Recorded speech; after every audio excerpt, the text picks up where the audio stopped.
The mahogany table felt cold under my palms as I stared at the single line written in my father's careful handwriting. Round me, my three siblings couldn't contain their laughter. Madison was practically doubled over, her designer heels clicking. Against the law office floor, Trevor smirked while counting the zeros on his inheritance check, and even quiet Rebecca shook her head with a pitying smile. A wooden box from the garage, Madison wheezed between giggles. Dad left Emma a dusty, old wooden box worth maybe $20 at a yard sale. The lawyer, Mr. Patterson, sat silently behind his wire-rimmed glasses, his weathered hands folded over a thick manila envelope. Something about his expression made my stomach twist, but my siblings were too busy celebrating their windfalls too. Notice Trevor had inherited Dad's construction company worth $2.8 million. Madison got the family estate in Riverside Hills, a sprawling property valued at nearly $2 million. Rebecca received his entire stock portfolio and savings account, totaling just over $1 million. And me, I got a wooden box. Before we jump back in, tell us where you're tuning in from. And if this story touches you, make sure you're subscribed, because tomorrow I've saved something extra special for you. The reading had started 30 minutes earlier in Patterson, an associate's downtown office. The building smelled like old leather and fresh coffee, its walls lined with law books that seemed to judge us from their shelves. Dad had been gone for 2 weeks, and none of us had spoken much since the funeral. I'd driven there in my 10-year-old Honda, parking between Trevor's brand-new BMW and Madison's Mercedes. Even our cars told the story of our family dynamics. Trevor, the golden child who'd married into money. Madison, the socialite who'd built her life around appearances. Rebecca, the quiet achiever with her master's degree and corner office job. Then there was me, Emma Hartwell, the artist who'd never quite fit the family mold. Mr. Patterson had known our father for 40 years. They'd gone to college together, built their careers in the same small Ohio town. When Dad started Hartwell Construction from nothing, Patterson had handled every legal document, every contract, every business deal that turned a young man with calloused hands into one of the wealthiest contractors in 3 counties. Your father was very specific about these arrangements, Patterson had said as he opened the will. His voice carried weight, like he was reading scripture instead of legal documents. The first page laid everything out clearly. Trevor, being the eldest son and having worked in the business for 15 years, would inherit Hartwell Construction. It made sense he knew every project, every client, every employee. Dad had been grooming him for this since Trevor graduated college. Madison's inheritance of the family estate surprised no one either. She'd been the one organizing family gatherings there for years, turning our childhood home into something worthy of magazine spreads. The house sat on 12 acres of pristine land, complete with the horse stables Dad had built when Madison went through her equestrian phase in high school. Rebecca's financial inheritance fit her practical nature perfectly. She'd always been the numbers person, the one who helped Dad understand investment strategies and retirement planning. She'd earned an MBA specifically to help him manage his wealth.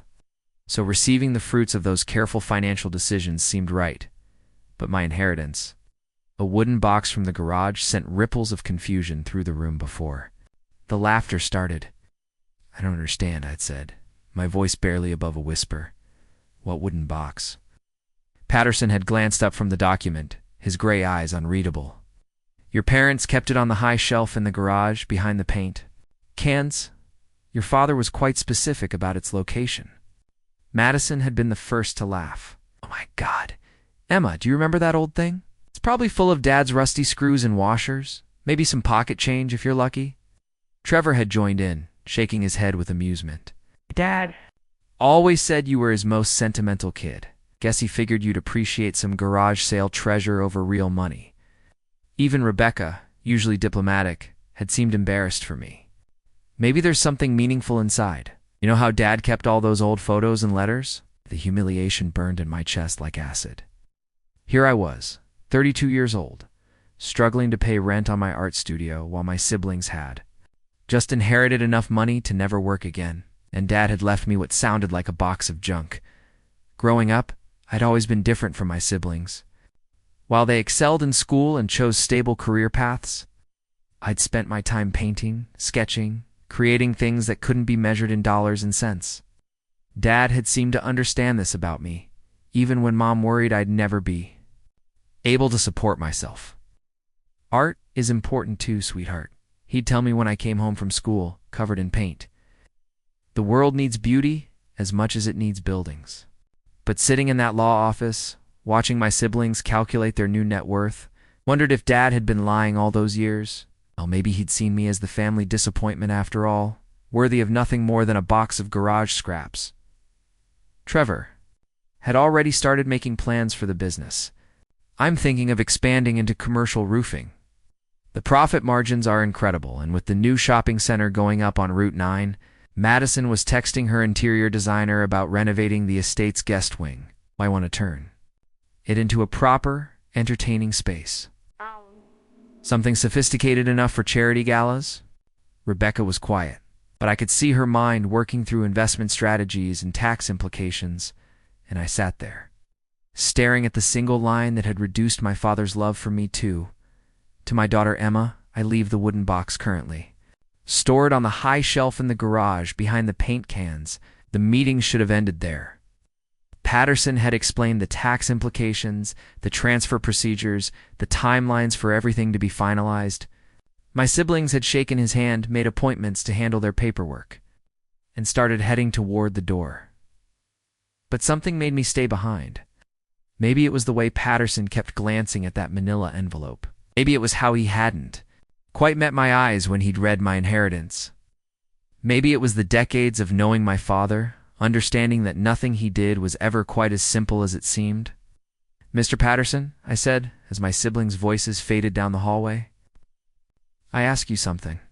He looked up from organizing his papers, and for the first time that day I saw something that might have been kindness in his expression. "Of course, Emma. Did my father say anything else about the box? Anything at all?" Patterson was quiet. For a long moment, his fingers drumming against the manila envelope. Outside the office windows, afternoon sunlight slanted through the blinds, casting everything in golden stripes. "Your father was a complicated man," he finally said. "He loved all of you children, but he understood each of you differently." Paused, seeming to weigh his words carefully. He knew Trevor would build the business into something even bigger. He knew Madison would preserve the family legacy through the estate. He knew Rebecca would make smart financial choices. And me? I asked, though I wasn't sure I wanted to hear the answer.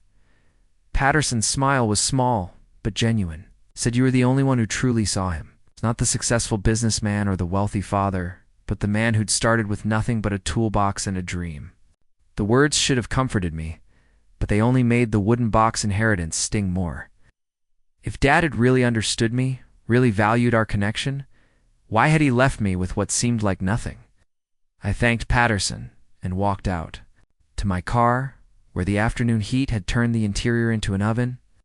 My siblings had already left, probably heading to celebratory dinners or shopping trips funded by their new wealth. Drove home to my small apartment above Mrs. Chen's bakery, the smell of tomorrow's bread already starting to drift up through the floorboards.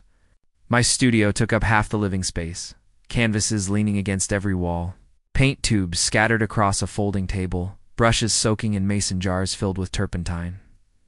This was my life. This was what I'd chosen instead of business.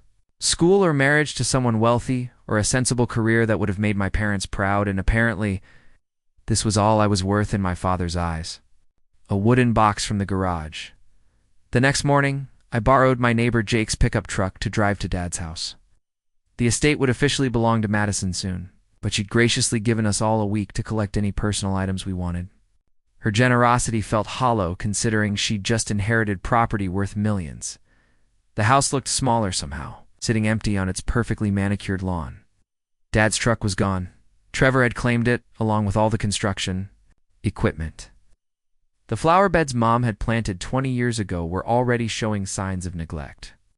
Weeds creeping between the roses she'd babied through countless Ohio winters. I used my key for what would probably be the last time. The familiar creak of the front door echoed through rooms that felt like a museum now. Every piece of furniture, every family photo, every knickknack suddenly seemed precious and fragile. Madison had already tagged items she wanted to keep, little yellow sticky notes marking her claim on Mom's china cabinet and Dad's antique desk. The garage felt different, too.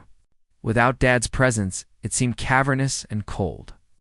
His workbench stood clean and organized, tools hanging in perfect order on the pegboard he'd installed himself. The concrete floor still held oil stains from decades of truck repairs and weekend projects. Preparing and narrating this story took us a lot of time, so if you are enjoying it, subscribe to our channel. It means a lot to us. Back to the story.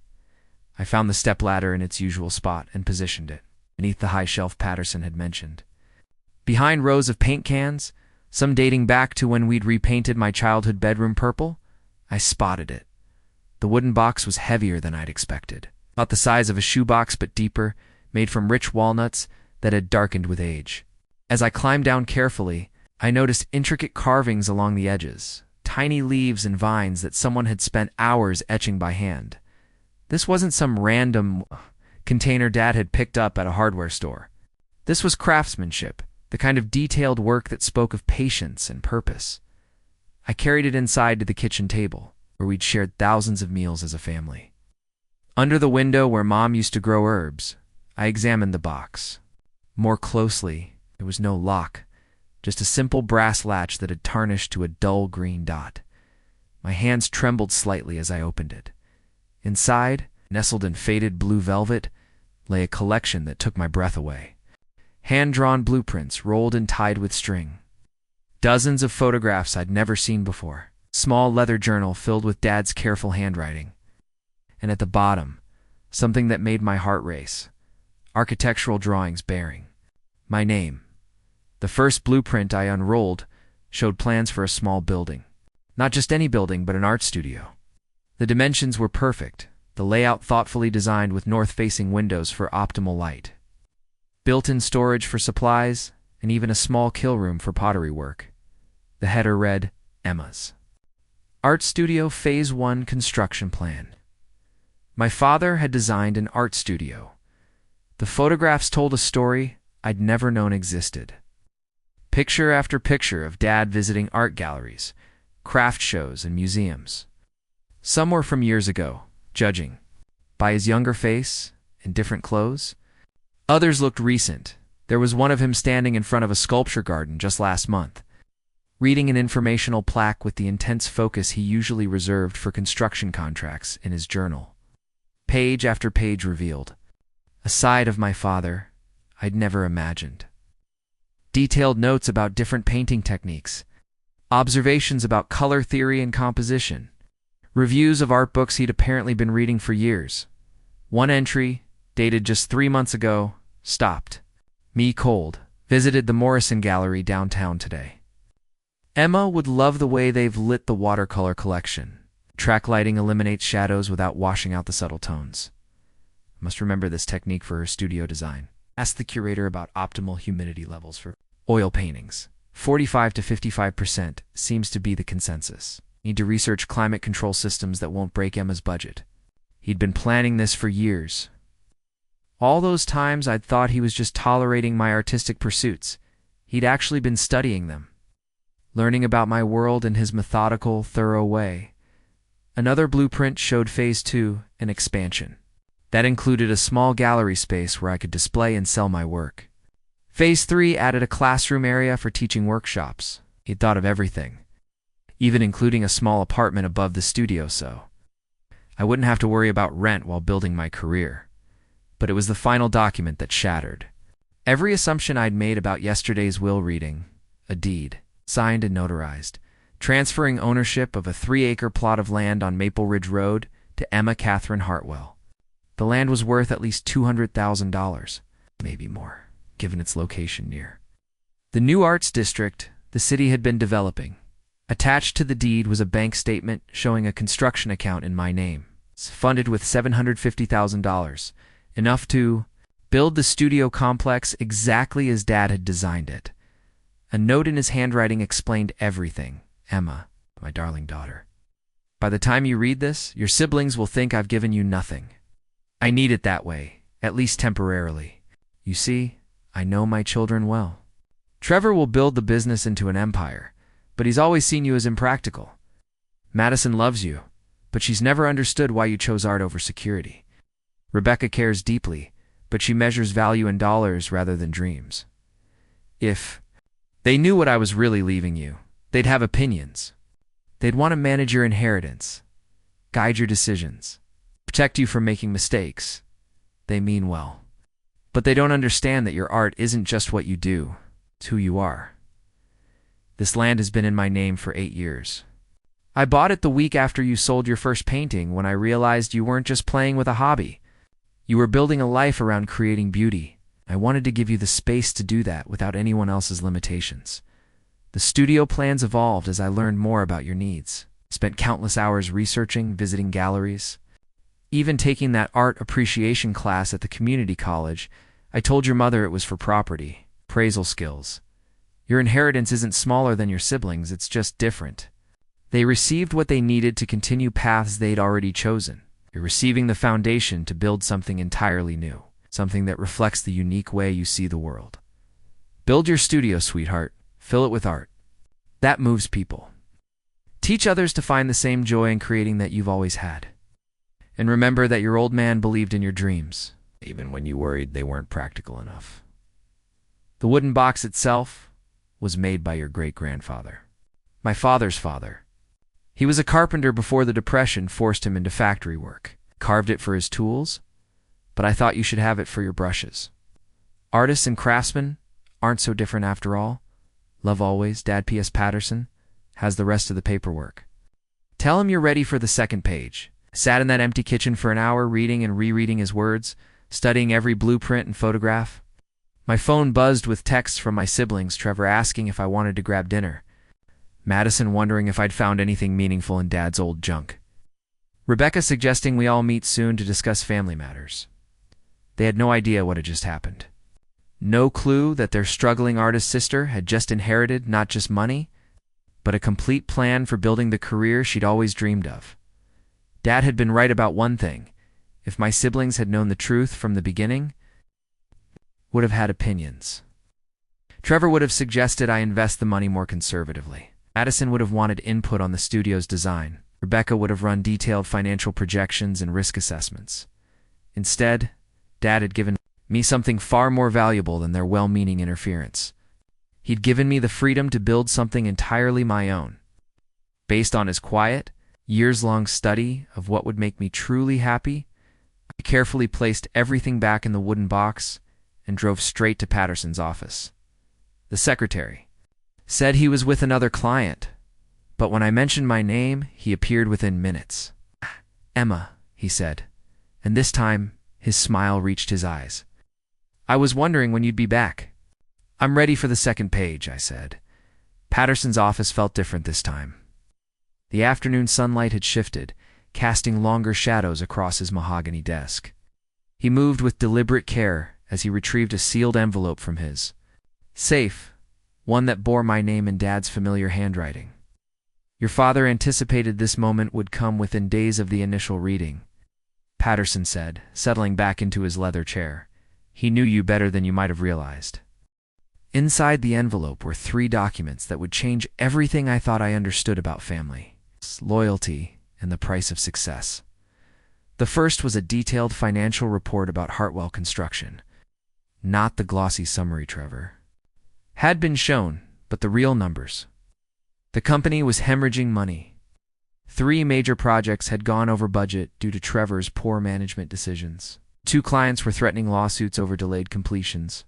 The business that had taken Dad 40 years to build was 6 months away from bankruptcy. Dad had been covering the losses from his personal savings for over a year, hoping Trevor would learn from his mistakes. Instead, Trevor had grown more reckless, more convinced of his own expertise. The $2.8 million valuation my brother had inherited was essentially worthless. He'd actually inherited a mountain of debt, disguised as an asset. The second document was even more shocking. A private investigator's report about Madison's husband, Charles Blackwood. The man she'd married 5 years ago, the one who'd supposedly made her life so comfortable, was living a double life. He had gambling debts totaling nearly $800,000. Worse, He'd been slowly liquidating Madison's personal assets, jewelry, art pieces, even her car, to pay off loan sharks. The beautiful life Madison thought she was living was built on lies. Charles had been planning to divorce her and disappear once he'd gained access to her inheritance. Dad had hired the investigator 6 months ago when he'd noticed Madison's expensive pieces going missing during family dinners. The third document was a comprehensive psychological evaluation of Rebecca, conducted by a forensic accountant Dad had quietly hired. Rebecca, the daughter we all thought was so responsible with money, had been embezzling from her own company for 3 years. She'd developed a cocaine addiction that started innocently at corporate parties, but had spiraled into a $5,000 a week habit. Her inheritance of Dad's savings and stock portfolio came with a condition none of us had heard yesterday. It would be held in a trust, with monthly disbursements contingent on her completing a rehabilitation program.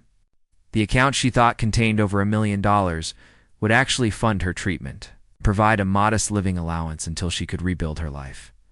Patterson watched me process this information, his expression grave. Your father spent the last 2 years of his life trying to figure out how to save his children from themselves, he said quietly. Trevor's arrogance was going to destroy the family business. Madison's trust was going to leave her penniless and possibly in physical danger. Rebecca's addiction was going to cost her everything, her career, her freedom, possibly her life. But why not just tell them? Why all this secrecy? Patterson leaned forward, his weathered hands clasped together. Because intervention only works when people are ready to accept help. Trevor wouldn't have listened to criticism about his business decisions. He'd have blamed your father for being old-fashioned. Madison wouldn't have believed the truth about Charles until it was too late. Rebecca would have gotten better at hiding her addiction, not overcoming it. So they will read yesterday ... was theater. It's necessary theater to make each of them face their reality without your father's protection. Patterson pulled out one more document, a letter addressed to me, dated just a week before Dad's heart attack. Emma, if you're reading this, then my plan is working. By now, you've discovered what's really in the wooden box. Mr. Patterson has shown you the truth about your siblings' situations. I need you to understand something crucial. You weren't an afterthought in my will. You were the cornerstone of it. Your inheritance, the land, the studio plans, the construction fund. That's real money. It's honestly earned and carefully saved. But more importantly, you're the only one of my children who built a life based on passion rather than profit, creation rather than consumption. I'm asking you to be what? I can no longer be the person who helps hold this family together. Trevor is going to discover the truth about the business within weeks. When he does, he'll be devastated, angry, and looking for someone to blame. I need you to offer him something better than failure, a chance to build your studio. It's honest work. It's within his skill set, and it will give him time to figure out his next move without the pressure of running a dying company. Madison will need a safe place to land when Charles disappears. The estate has a guest house that she can live in rent-free while she rebuilds her life. But she'll need emotional support more than financial help. She'll need her sister. Rebecca's recovery will be the hardest journey of all. The trust fund will ensure she has resources, but she'll need family who believe she can get better. She'll need someone who sees her as more than her mistakes. I'm not asking you to fix their problems. That's not possible. It's not fair. I'm asking you to be the stable center they can orbit around. They figure out how to fix themselves. Your inheritance gives you the freedom to do that. You'll have your studio, your financial security, and the independence to help them without enabling them. The wooden box contains one more thing. I haven't mentioned a key to a safety deposit box at First National Bank. Inside that box, you'll find something that belonged to your mother. She made me promise to give it to whichever of our children showed the most wisdom and compassion. I always knew it would be you. Take care of them, sweetheart. Take care of yourself. And build something beautiful. All my love, Dad. The safety deposit. Box key was small and brass, hidden in a secret compartment at the bottom of the wooden box that I'd missed earlier. When I pressed on what looked like a solid panel, it slid away to reveal a tiny space. It's just large enough for the key and a folded piece of paper. The paper contained an address and a simple instruction. When you're ready to understand everything, Patterson handed me the forms to access the safety deposit box. Your father arranged for you to have access whenever you chose to use it. There's no rush. The contents have been waiting for the right moment for 20 years. 20 years. That meant whatever was in the box had been placed there around the time Mom died from cancer. I'd been 12 then, too young to understand the conversations my parents had in hushed voices after doctor visits.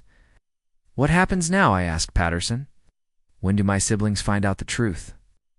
Trevor will discover the business problems when he tries to access the corporate accounts next week. Madison's situation with Charles will likely come to a head within days. Men like him don't wait long once they think they have access to real money. Rebecca's company has already begun investigating the discrepancies in her accounts. Is she? Be confronted before the month is out. They'll all think Dad betrayed them. Patterson shook his head slowly. Eventually they'll understand what he really did. Gave them each a chance to start over, to build lives based on who they really are instead of who they thought they had to be. But first they'll be angry, they'll be scared, they'll need their sister. I left Patterson's office with more documents than I could carry and a responsibility that felt heavier than any inheritance. The afternoon sun was setting as I drove home, casting the familiar streets in golden light that reminded me of the way Dad used to describe the perfect conditions for pouring concrete, warm enough to set properly, but not so hot that it would crack under pressure. My siblings had no idea that their lives were about to change completely.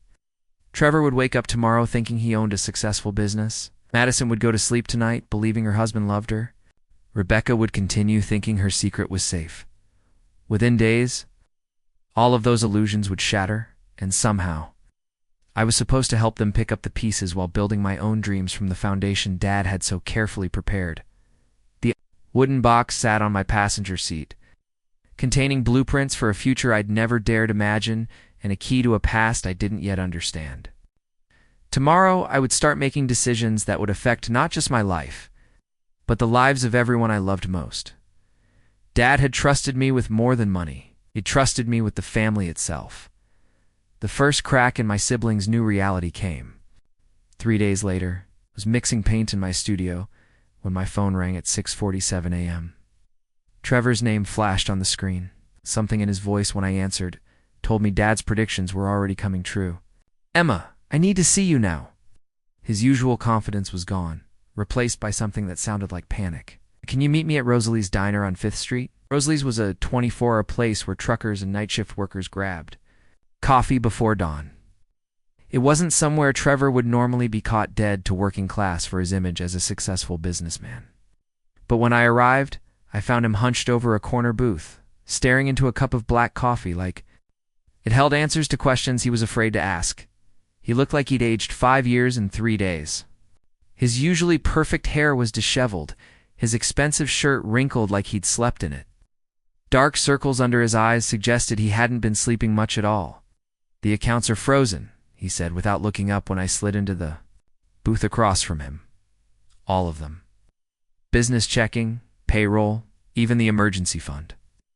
The bank says there are outstanding liens, pending lawsuits, and something about breach of contract penalties.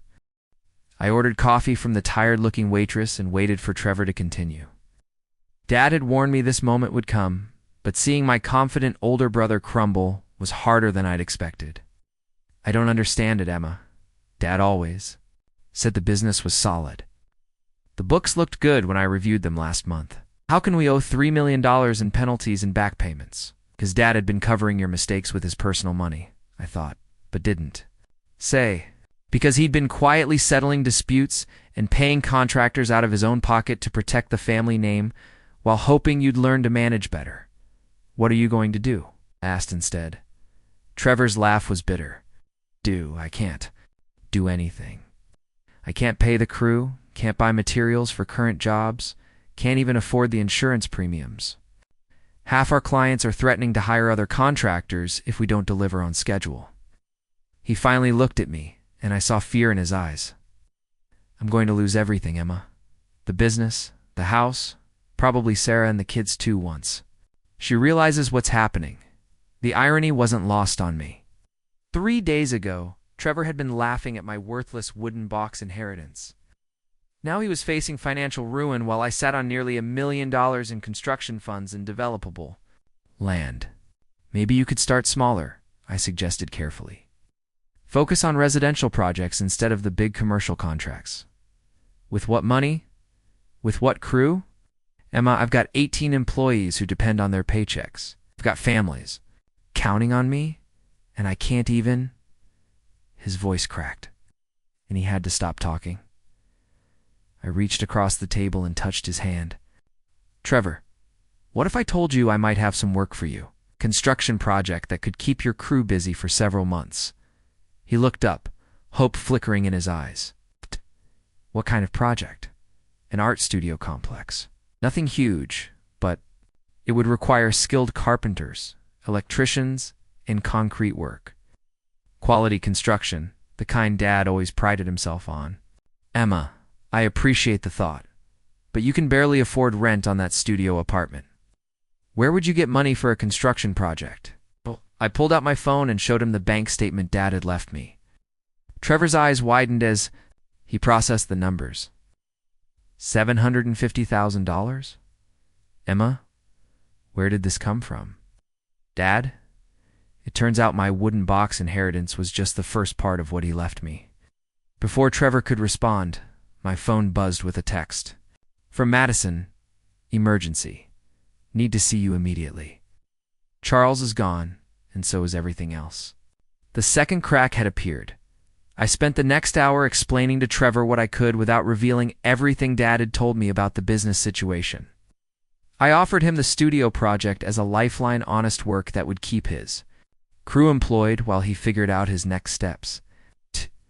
The pay would be fair, the timeline reasonable, and most importantly, it would give him a chance to rebuild his confidence by creating something beautiful instead of managing something broken.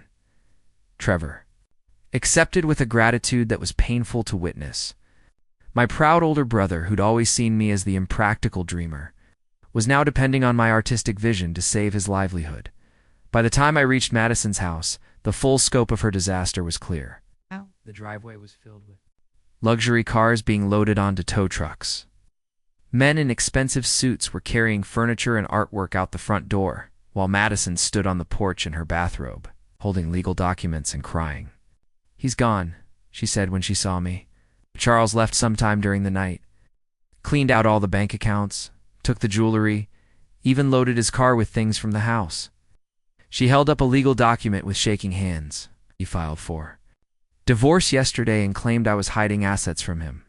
The court froze everything until they could sort out who owns what. I put my arm around her shoulders and guided her inside, past the strangers who were methodically stripping her life away. The house looked like a crime scene, empty picture. Frames on the walls, rectangular shadows where paintings used to hang. Even the expensive coffee maker missing from the kitchen counter. Emma, I don't understand any of this. Yesterday I thought I was married to someone who loved me. Today I found out he's been selling my things for months, lying about his job, lying about everything. Madison collapsed onto the one couch. The repo men hadn't claimed yet. The lawyer says Charles has been planning this since before Dad died. He was just waiting for my inheritance to come through so he could make one final grab before disappearing. Looked around the nearly empty room with wild eyes. I don't even have a car anymore. Sold it last week and told me it was in the shop. I believed him because why would I doubt my own husband? The cruelest part was that Madison had genuinely loved Charles. She'd changed her entire life for him, turned herself into the kind of sophisticated wife she thought he wanted. All those charity galas, the designer clothes, the carefully curated social media presence, it had all been a performance for a man who was plotting to rob her blind. Where will you go? I asked. I don't know. I called Trevor, but he didn't answer. Rebecca's phone goes straight to voicemail. I guess I'll have to find a hotel until she stopped mid-sentence, realizing she probably couldn't afford even that. Madison, do you remember the guest house at Dad's estate? Of course, but it belongs to me now. Why would I? She paused, understanding the dawning on her face. God, Emma, even the estate is tied up in this legal mess. Charles' lawyer is claiming community property rights to everything I inherited, which was exactly what Dad had anticipated. Charles would have legal access to anything Madison inherited as a married woman, but he couldn't touch property that had been specifically excluded from marital assets. What if I told you there was a place you could stay, somewhere safe where Charles and his lawyers can't touch you? Before Madison could answer, my phone rang again. This time it was Rebecca, and she was sobbing so hard I could barely understand her. Emma, I need help. Something terrible has happened at work. They're saying I stole money, but I didn't mean to. I was just borrowing it. I was going to pay it back when the third crack had become a chasm. Rebecca, where are you? I'm at the police station downtown. They arrested me this morning. Emma, they're talking about felony embezzlement charges. They're saying I could go to prison for 20 years. I looked at Madison, who had overheard. Enough of the conversation to understand that our family was falling apart in real time. 3 days ago, we'd been the successful Hartwell children with bright futures funded by Dad's generosity. Now Trevor was facing bankruptcy. Madison was the victim of an elaborate con. Rebecca was under arrest for white-collar crime. I'll be right there, I told Rebecca. Emma, what's happening to us? Madison asked, as I gathered my purse and keys. How did everything go so wrong so fast? I couldn't tell her the truth, that Dad had seen all of this coming, that he'd spent his final years trying to create safety nets for problems none of us knew existed. Instead, I helped her pack a small bag with the few belongings the repo men had overlooked. I think Dad knew this day would come, I said carefully. I think he prepared for it in ways we're just beginning to understand. As we drove toward the police station, Madison stared out the window at the city where we'd grown up, where we'd thought we understood the rules of success and family and love. Do you think he's disappointed in us?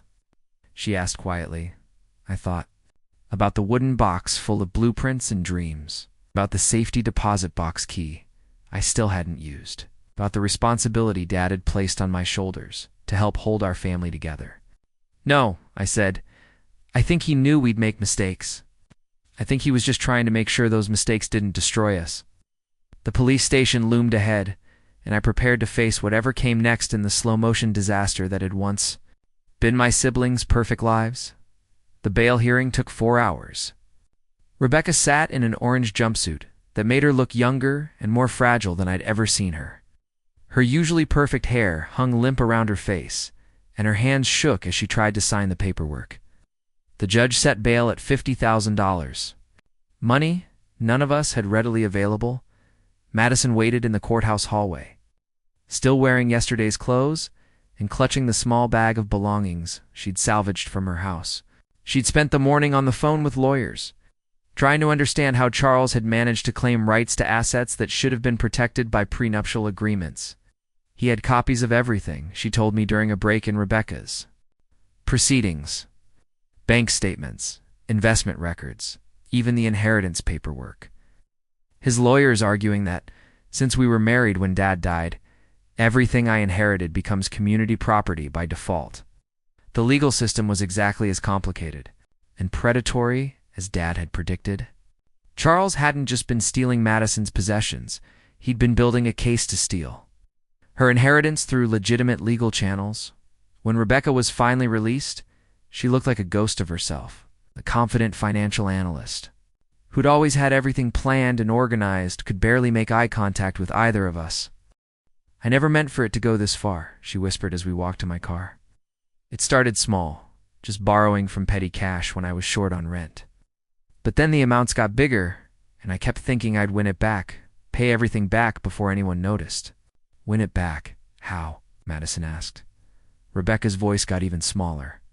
Poker games at first, then online gambling sites, and other things. She touched her nose unconsciously, and I understood what she wasn't saying directly. The cocaine addiction Dad had discovered wasn't just about recreational use at corporate parties.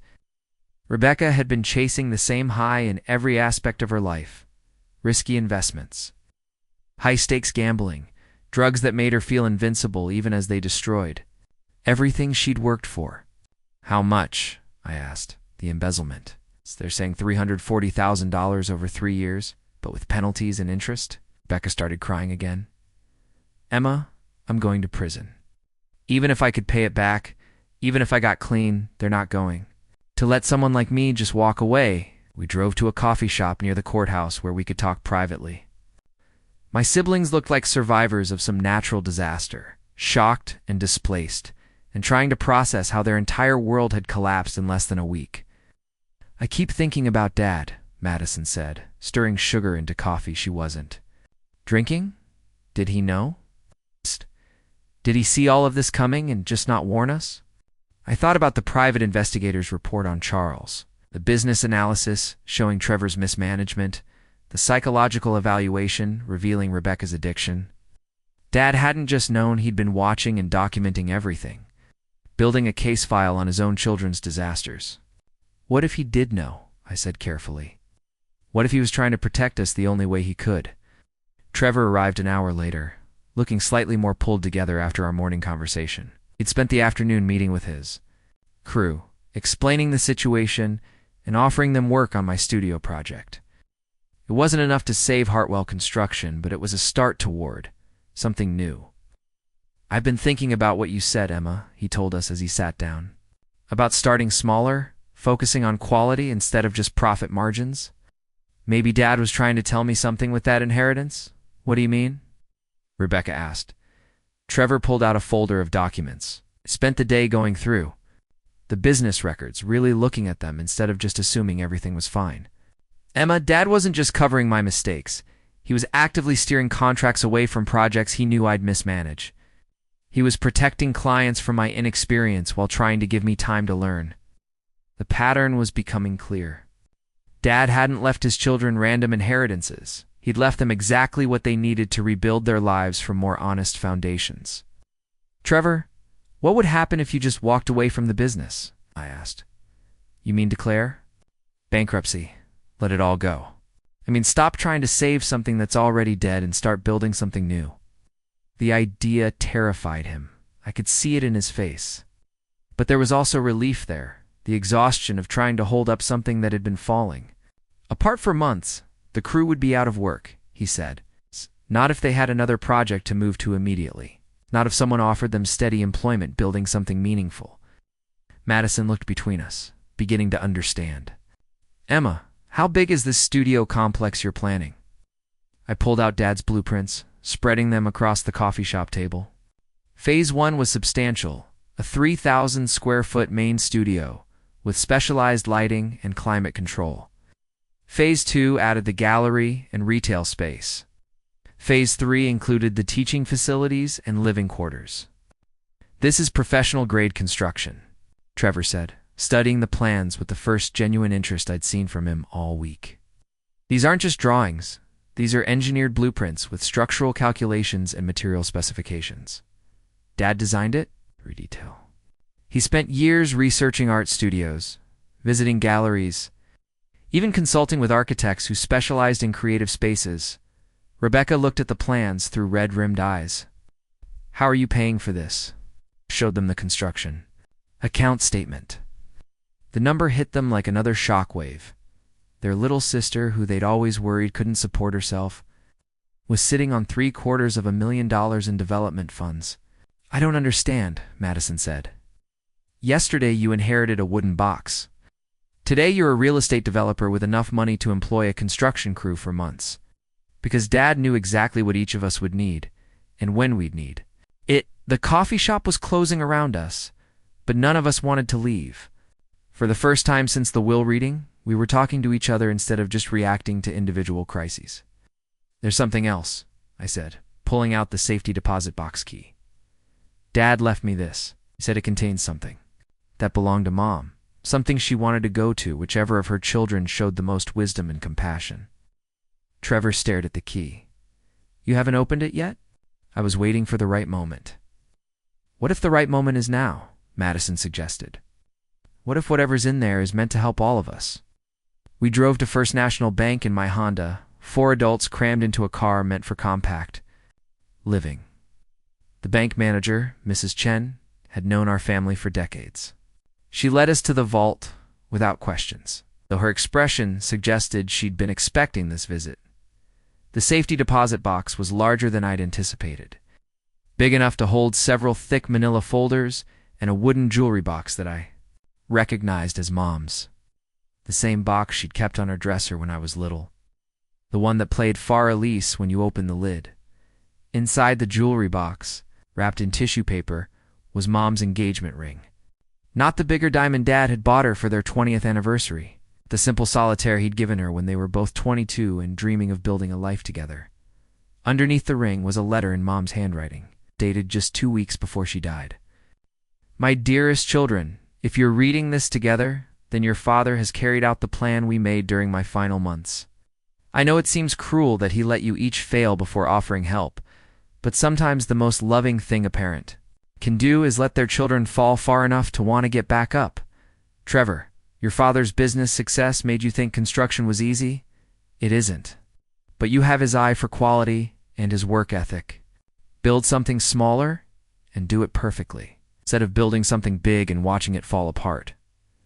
Madison, I worried that you were so focused on appearing successful that you forgot to be happy. Real love doesn't require you to perform or pretend. Find someone who loves the girl who used to sing off-key in the shower, not the woman who thinks she has to be perfect. Rebecca, you inherited your father's intelligence and your mother's sensitivity. That combination can create great things or destroy everything, depending on what you choose to feed.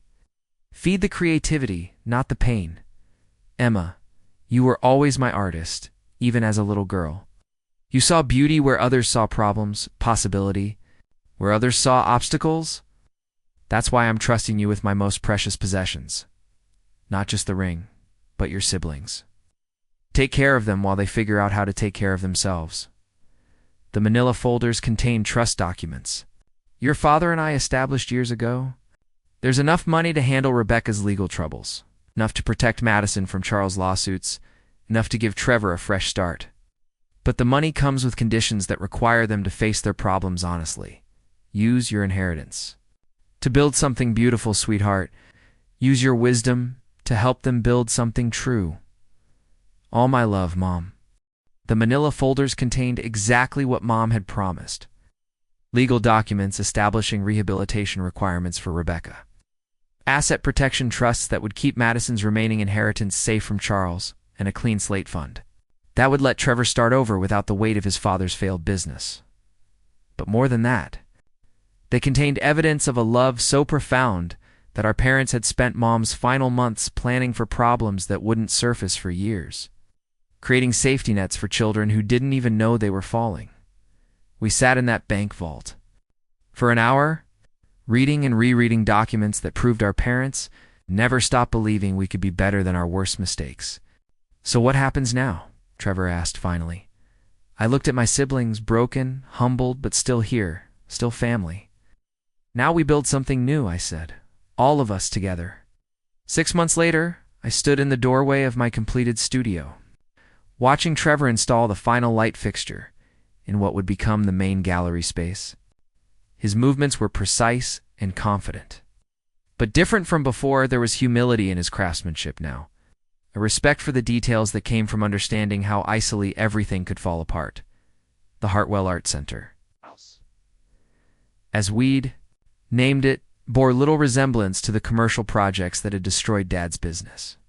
Every beam was carefully selected, every joint perfectly fitted.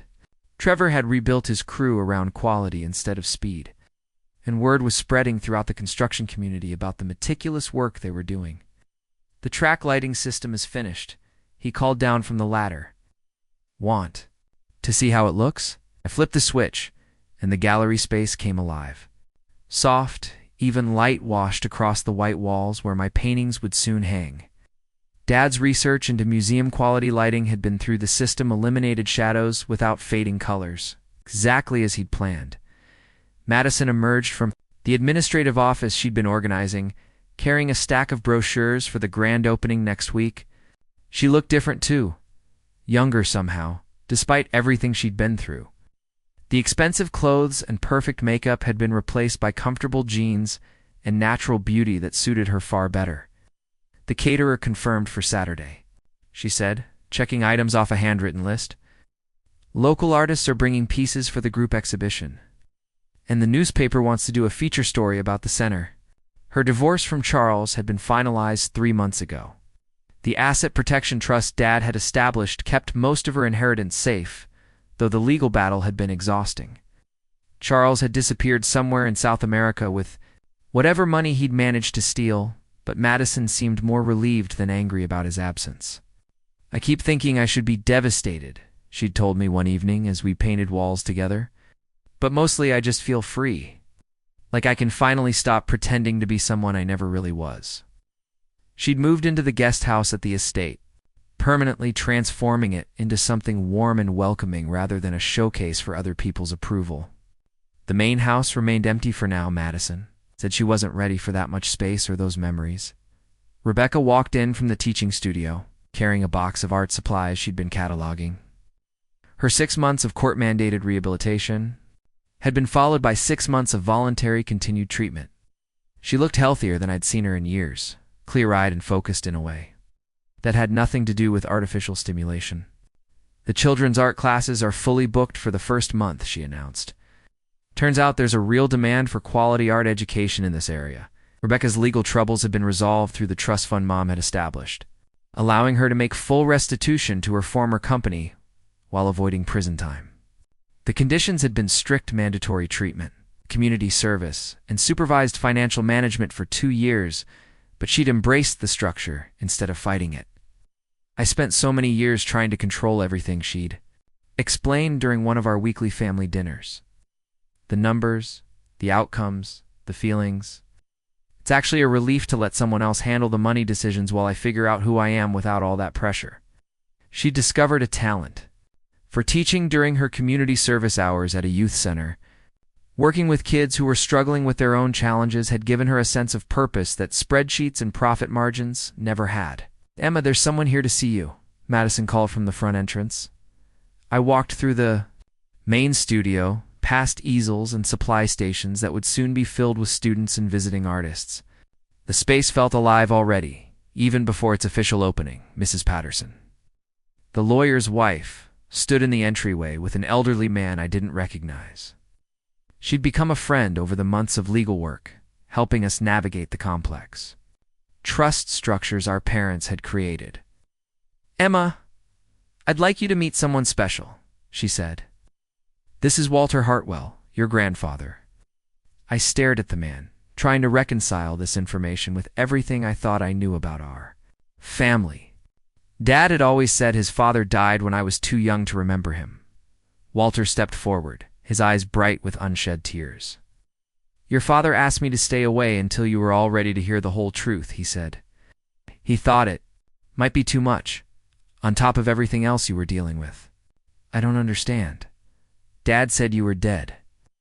Walter's smile was sad but gentle. "Not dead, just ashamed.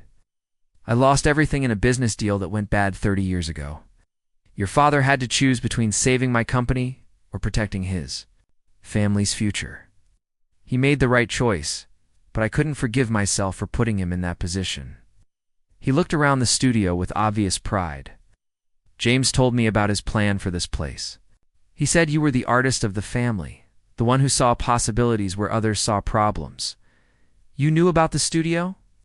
I helped him design the carpentry details, the built-in storage systems, the adjustable easel stations.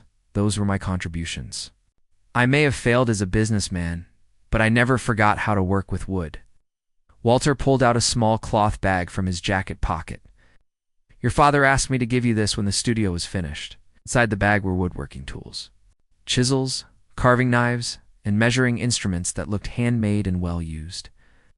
They were beautiful, crafted with the same attention to detail that had gone into the wooden box. "These belonged to my father, your great-grandfather. The same man who made the box where your father hid all those blueprints. He was a master carpenter before the Depression forced him into factory work. James thought you should have them, to remember that creating beautiful things runs in our family." Trevor, Madison, and Rebecca had gathered around us. Listening to this revelation about family history we'd never known existed. "There's something else," Walter continued. "Your father left instructions for me to tell you this only after you'd proven you could bring your siblings together instead of letting them drift apart." He gestured to encompass all of us standing in the completed studio. He was proud of many things in his life, but he said his greatest achievement was raising a daughter who would choose family over personal gain, who would use her inheritance to lift others up instead of just herself. I looked at my siblings, thinking about the journey that had brought us here. 6 months ago, we'd been 4 individuals pursuing separate lives, connected mainly by shared genetics and childhood memories. The crisis that had destroyed their old lives had also forced us to rebuild our Avistus. Relationships on more honest foundations. Trevor's construction business was smaller now, but sustainable. He specialized in custom residential work and restoration projects, taking pride in craftsmanship rather than chasing profit margins. His marriage had survived the financial stress, strengthened by the honesty that had replaced his previous arrogance. Madison had started a small consulting business, helping other women navigate divorce proceedings and financial abuse. Her experience with Charles had given her insights that helped others avoid similar traps.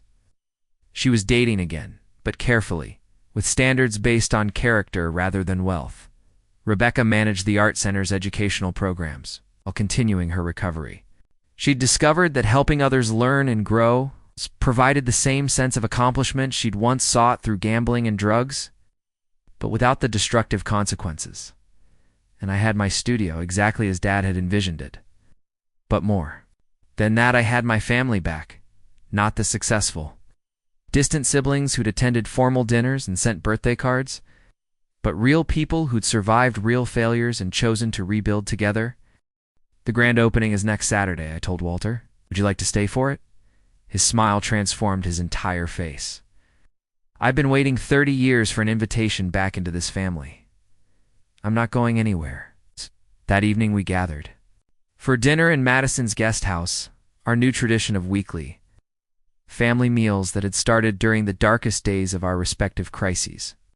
The table was crowded with takeout containers from our favorite Chinese restaurant, far from the formal dining experiences of our childhood. I have an announcement, Rebecca said as we passed around containers of lo mein and sweet and sour chicken. The Recovery Center asked me to speak at their monthly meeting next week about how family support made the difference between success and failure in treatment. That's wonderful, Madison said. What will you tell them? Rebecca considered the question. That sometimes the people who love you most have to let you fall before they can help you get back up. And that real support isn't about fixing someone else's problems. It's about standing beside them while they fix their own. Trevor raised his beer bottle in a toast. To Dad, who somehow knew exactly what we needed even when we didn't know. Ourselves. To Mom, Madison added, who made sure we'd have each other when everything else fell apart. To family, I said, the kind you build with choices, not just the kind you're born into. We clinked bottles and glasses together for adults who'd learned that inheritance isn't just about money or property, it's about the wisdom passed down through generations. The safety nets, woven by love, and the courage to start over when the first version of your life doesn't work out, outside the windows. Construction lights illuminated the art center that would open its doors to the community in just a few days. Inside, for siblings who'd lost everything, discovered they'd actually found something far more valuable. The family they were always meant to be. The wooden box sat on Madison's mantelpiece now, holding paintbrushes and charcoal pencils instead of hidden blueprints. But the real inheritance it had contained, the lesson that love sometimes looks like letting go, and that the most generous gifts require the recipient to grow into them, would last long after the tools wore out. Dad's plan had worked perfectly. We'd each inherited exactly what we needed, exactly when we were ready to receive it. And in the process, we'd inherited each other. 1 year after the grand opening of the Hartwell Art Center, I received a letter that would change everything. I thought I understood about my father's final gift. The envelope arrived on a Tuesday morning, delivered by a courier service I didn't recognize. My name was written in unfamiliar handwriting, and the return address simply read, Meridian Holdings, LLC, with a post office box in Chicago. Inside was a single sheet of letterhead and a check that made me sit down hard in my kitchen chair. Dear Ms. Hartwell, we represent the estate of Charles Blackwood, who recently passed away in Buenos Aires, Argentina. Among his effects, we discovered documents indicating he unlawfully obtained assets belonging to your family. Per the terms of a legal agreement he executed prior to his death, we are returning the sum of $847,000 to the Hartwell Family Trust, along with several items of jewelry and artwork that were improperly removed from your sister's residence. Was dead, and apparently his guilt had caught up with him before the end. I called Madison immediately. She was at the art center. Preparing for the afternoon pottery class she'd started teaching to senior citizens from the community center. "Emma, slow down," she said, when I tried to explain everything at once. "Charles sent money back. That doesn't make sense. Why would he? The letter says he executed a legal agreement before he died. Madison, there's almost $1 million. Here, plus they're returning your grandmother's pearl necklace and that painting you loved from the living room." Silence stretched across the phone line. When Madison finally spoke, her voice was small and confused. "I don't want his money, Emma. I don't want anything that reminds me of what I almost let happen to our family." But as the weeks passed and more details emerged, we learned that Charles' final act hadn't been driven by guilt alone. The legal documents revealed something extraordinary. Dad had somehow tracked Charles down in South America and made him an offer he couldn't refuse. Walter, our grandfather, who'd become a regular fixture at family dinners, helped us piece together the timeline. Dad had hired investigators not just to document Charles' fraud, but to follow him after he disappeared. The evidence they gathered would have been enough to have Charles extradited and imprisoned for decades. Instead, Dad had offered him a choice: return everything he'd stolen and disappear permanently, or face international prosecution that would end with him dying in an American prison. "Your father was playing chess while the rest of us were playing checkers," Walter said as we sat in. The art center's main gallery, surrounded by local artists' work and the sound of children's laughter from the teaching studios. He knew Charles would eventually contact Madison, try to manipulate her again. He made sure that could never happen. Even in death, Dad had been protecting his children from consequences they couldn't have imagined. The returned money created a new challenge: what to do with wealth that felt tainted by its origin. Madison wanted to donate it all to domestic violence shelters. Rebecca suggested establishing scholarships for people seeking addiction treatment. Trevor proposed using it to expand the art center's community outreach programs. In the end, did all three. The Madison Hartwell Foundation became a resource for women escaping financial abuse, providing legal assistance and emergency housing.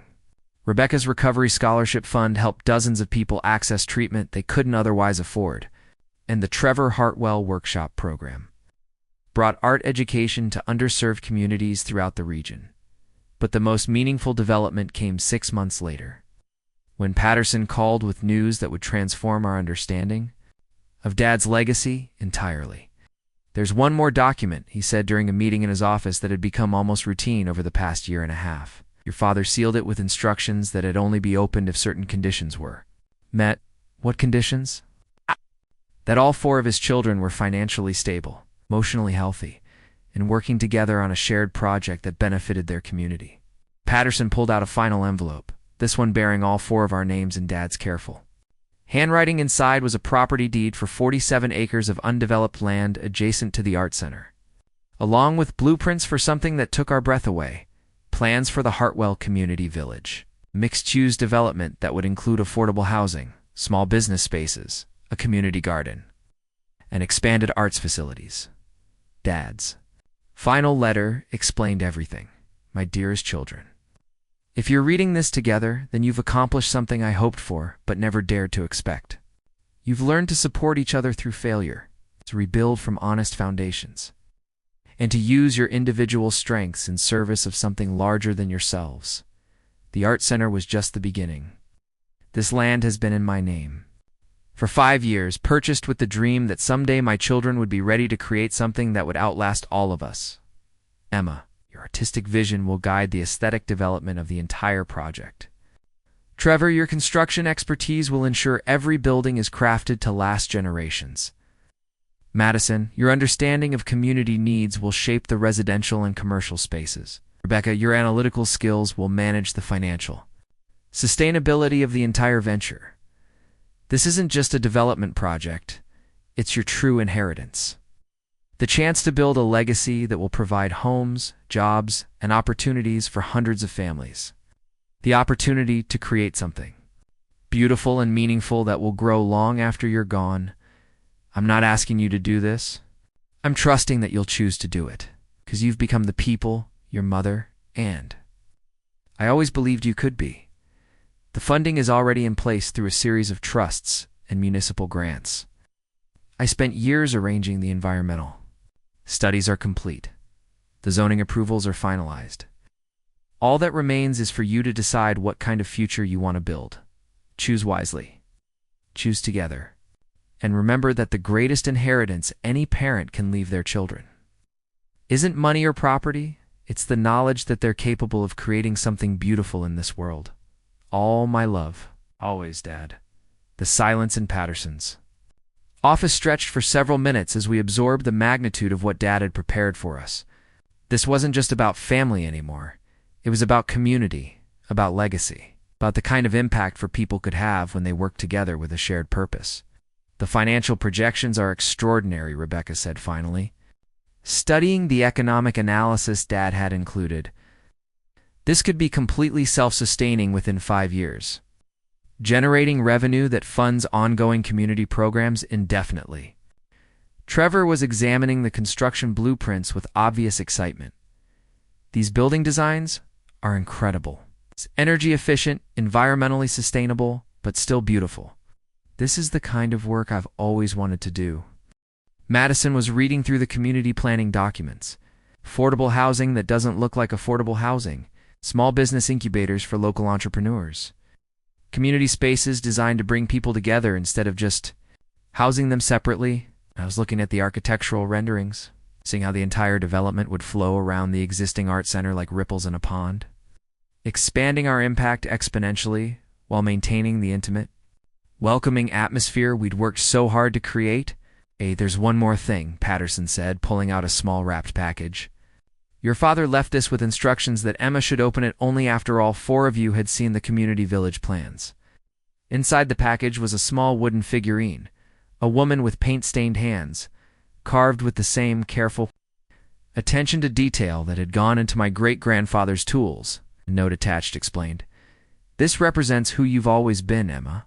Someone who creates beauty in the world and helps others do the same. The village will be your masterpiece. But remember that the most important art you'll ever create is the life you choose to live and the family you choose to love. 2 years later, I stood on the front porch of my new home in Hartwell Community Village, watching the sunrise paint the sky in shades of gold and pink that would have been perfect for a watercolor. The village was nearly complete now, home to 43 families and 12 small businesses. With a waiting list that stretched for months, Trevor's construction company had grown to employ 37 people, all of them trained in the sustainable building techniques the village had pioneered. Madison ran the community center and was dating the village's resident carpenter, a widowed father of 2 who appreciated her strength more than her appearance. Rebecca managed the village's cooperative market and had been sober for 3 years. Her recovery solid and unshakable. The art center had expanded 3 times, now serving over 300 students of all ages and hosting visiting artists from around the country. But more importantly, it had become the heart of a community that valued creativity, sustainability, and mutual support above individual wealth or status. My phone buzzed with a text from Walter, who lived in the village's senior housing complex, and spent his days teaching woodworking to anyone interested in learning. Coffee's ready in the workshop. Today's lesson is dovetailed joints. At 78, my grandfather had become one of the village's most beloved residents, his decades of shame replaced by the joy of passing on his skills to a new generation. I walked through streets that bore our family name: Hartwell Circle, Madison Lane, Trevor Avenue, Rebecca Way, but that belonged to everyone who called this place home. Children played in parks designed around existing trees. Neighbors chatted over garden fences that separated yards without creating barriers. Young entrepreneurs tested business ideas in affordable retail spaces designed to nurture dreams rather than extract maximum profit. This was Dad's true vision, not just financial security for his children, but a living legacy that would create opportunities for others. Long after we were gone, the wooden box that had started everything sat on my mantelpiece now, holding keys to community center spaces and garden tool shed combinations. But its real contents, the lesson that love sometimes looks like loss, that families are built through choices rather than just genetics, that the best inheritance is the courage to rebuild from honest foundations, had grown into something none of us could have imagined. Every morning, I woke up knowing that dozens of families had safe, affordable homes because of choices my siblings and I had made together. Every evening, I fell asleep listening to the sounds of a thriving community that existed because four broken people had learned to build something. It's beautiful from the pieces of their shattered expectations. Dad had been right about everything. The wooden box contained nothing and everything. The will had given us exactly what we needed, exactly when we were ready to receive it. And the family we'd rebuilt from the ashes of our individual failures had become the foundation for something that would outlast all of us. The greatest inheritance isn't money or property. It's the knowledge that you're capable of creating something beautiful in this world. It's the family that stands beside you while you build it. Up next, you've got two more standout stories right on your screen. If this one hits the mark, you won't want to pass these up. Just click and check them out. Don't forget to subscribe and turn on the notification bell so you don't miss any upload from us.